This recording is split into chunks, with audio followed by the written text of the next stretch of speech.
Hello everyone and welcome to Teacher Prayer. How was your holiday? I hope it was wonderful, and I know I don't want to lay any heavy school stuff on you today, but I thought this is a perfect opportunity to kind of share something really fun with you. And behind me is a collection of all kinds of antique educational things that I have just collected over the years because I find it very fascinating. And all of these are antique school books. And the oldest is right here. And I thought it would be a fun time to share these with you. Now, I have way too many to share in this one video, but I will over time be sharing each and every one of them with you because not only are they fascinating, they're so charming. And it tells us so much about the time period, and it actually tells us a lot about the nation. Past. If you're a history teacher, if you teach social studies, I think you'll find this so fascinating. This book goes back to 1839, and this is my oldest in the collection. In a couple of years, this will be 200 years old. It's amazing, isn't it? And so I'll begin by letting you know that these books were made to last and to be passed down. You know, today our school books fall apart after maybe 3 or 4 years. These things were built to last. And just holding this book, the leather is so soft, comfortable to hold the book, which is so interesting. And so this book is a reader book for an upper grade 14, 15, 16-year-old high school, and really geared mostly towards boys because certainly in the early 1800s most girls did not continue with higher education. Men did, but most women did not. What they continued with was learning about cultural things such as dance, embroidery, crochet, painting, maybe music, speaking another language. They would learn those kind of things, but it was men that continued with the book learning. And so a lot of these very old textbooks are geared towards boys. So this is called a monitorial reader, and it is a monitor to the youth. And it's stories that kind of teach boys, and in turning into men, virtue, good versus evil. It teaches them manners.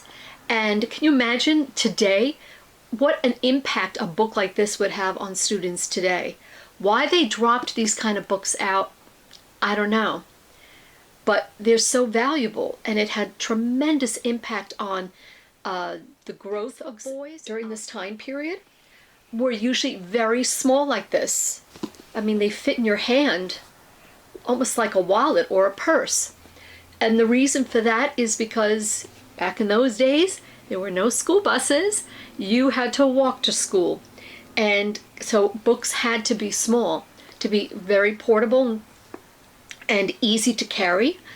And what they would do is when you had more than one book, boys would take the belt from their pants, belt up the books, and sling it over their shoulders to walk home. And the print is very, very tiny also, which can you imagine trying to study at nighttime with your little candle? Trying to read is very difficult. So they must have had to do a lot of studying during daytime. You'd wreck your eyes. The print is so small and very dense. Of course, in those days, there was absolutely no text features whatsoever. Really, there's nothing. Although the book in the back does have a vocabulary list and an index. Let's take a close-up look at how interesting education was back in those days, almost 200 years ago. And I want you to notice there's one important element in this textbook that you will never find in textbooks in America ever again, unless we have some sort of miracle. Did I pique your interest? Come on, let's take a close look at this. I think you'll love it. It's so interesting. Okay, so here we go. We're going to open it up here, and I can't open the book the whole way at this point because it will break the binding.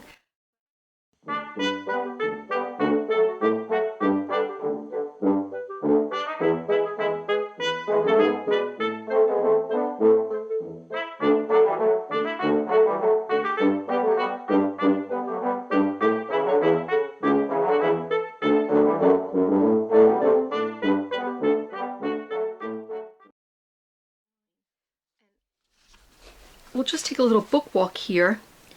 You can see how tiny the print is. Look, that's about it.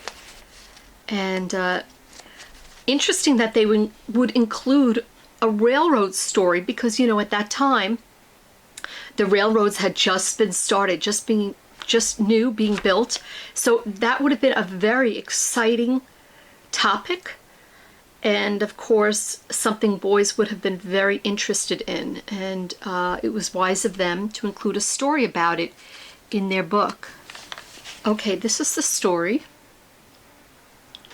And it's number 34 in the book. It's called Just a Word or Two to My Boys. And it's a quick story about a shopkeeper whose patience is being tested by a woman, kind of just a busybody kind of customer. And at the end, you will see the moral of the story. Oops. Is included here. Never lose your temper. And that's how pretty much a lot of the stories go here. They really encourage the boys to be their best, and really how to get how to be successful in life and society. What a great idea, don't you think? It doesn't make sense to me why you would take this something like this out of the schools. It could only do good. Notice I have all of these tabs here, and there's a reason for that. You can see there's so many, and that's only a drop of what I have found in this book. Back then, textbooks always lifted up and supported Christianity because we're a Christian nation. And each page that has a tab on it talks about Jesus, the Bible, Christianity, Christian values, Christian virtues. Take a look at this, number 77. God is ours. Look at that. God is ours. Oh, who can speak the holy transport of that thought? God is mine. Oh, words are weak to tell what only can be taught by him who condescends to say, I am thy God. Let not dismay come near thy heart. Though dark the hour, mine is the love, mine is the power. And this is what, when people went to school or went home to do their reading, this is what they were reading. This is what they were being supported with. Now do you understand why America has evolved into the greatest nation on earth? Look, now think about this. Would you ever read this in a textbook today? Never. Never. How far we have fallen. I mean, if you notice, God, Jesus, the Bible, it's almost on every single page. Patriotism, the land of our birth. You know, it's how sad when you think of the garbage we put into children nowadays. May the blessings of God ever hallow the sod, and its valleys and hills by our children be trod.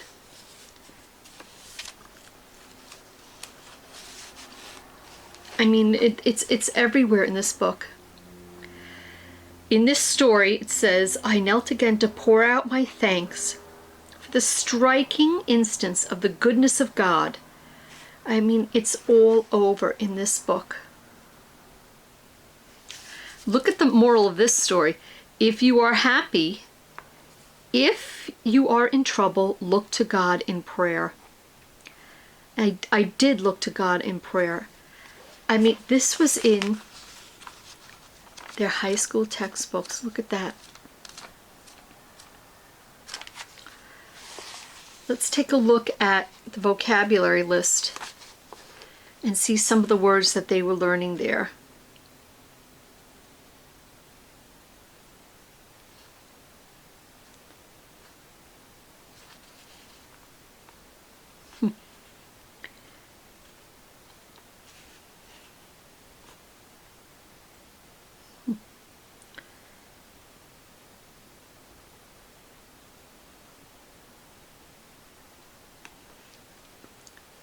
Pretty interesting, huh? Well, I hope you enjoyed our little book walk. That was really cool, wasn't it?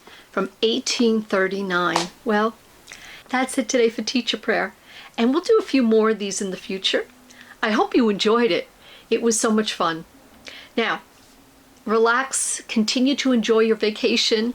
Happy New Year, and I'll see you in 2021. And we'll see what life has to throw at us. All right. God bless May the you. Lord bless you and keep you and make his face to shine upon you. Until we meet again.